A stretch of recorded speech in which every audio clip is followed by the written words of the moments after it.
વડોદરા જિલ્લા હસ્તકના કુલ 4 આયુર્વેદિક દવાખાનાના રૂપિયા 10 લાખના ખર્ચે રિનોવેશન કરવામાં આવનાર છે. તેમજ સદર મંજૂર કરવામાં આવેલ કામોમાં જિલ્લા શિક્ષણ, આરોગ્ય અને સમાજ કલ્યાણ ક્ષેત્રે ખાસ અગ્રિમતા આપવામાં આવેલ છે. આ ભારતીય જનતા પાર્ટીના સભ્યોએ ફક્ત ગ્રાન્ટ સિવાય કોઈ બાબતમાં રસ નથી રાખ્યો. વહીવટી પ્રશ્નો અમે વારંવાર વિરોધ પક્ષ તરીકે અમારી જે ફરજ છે એ મુજબ અમે રજૂ કર્યા, પણ આ લોકો કોઈ પણ અધિકારી સાથે વહીવટમાં કોઈ પ્રશ્ન પૂછ્યા વગર કોઈ પણ રીતનું કામ નથી લઈ શક્યા. વડોદરા જિલ્લાની અંદર જોવા જાવ 187 શિક્ષકોની ઘટ છે, 320 જોડાઓ જર્જરિત છે. આજે પણ 233 જોડાઓની નવા બનાવવાની મંજૂરી મળેલી છે. એવી રીતે આંગણવાડી વિભાગમાં જોવા જાવ તો 380 આંગણવાડી જર્જરિત છે.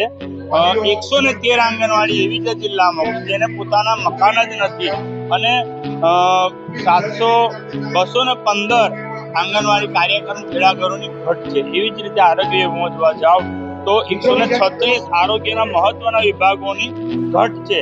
એટલે જિલ્લા અને જિલ્લા પંચાયતમાં જાવ તો જિલ્લા પંચાયતના વિરોધ પક્ષના જે સભ્યો છે એ સભ્યોના પ્રશ્નો, પેટા પ્રશ્નોના જવાબ આપવામાં જિલ્લા પંચાયતના જે ચૂંટાયેલી જે પાંખ છે ભાજપની, એ સદંતર નિષ્ફળ ગયેલ છે.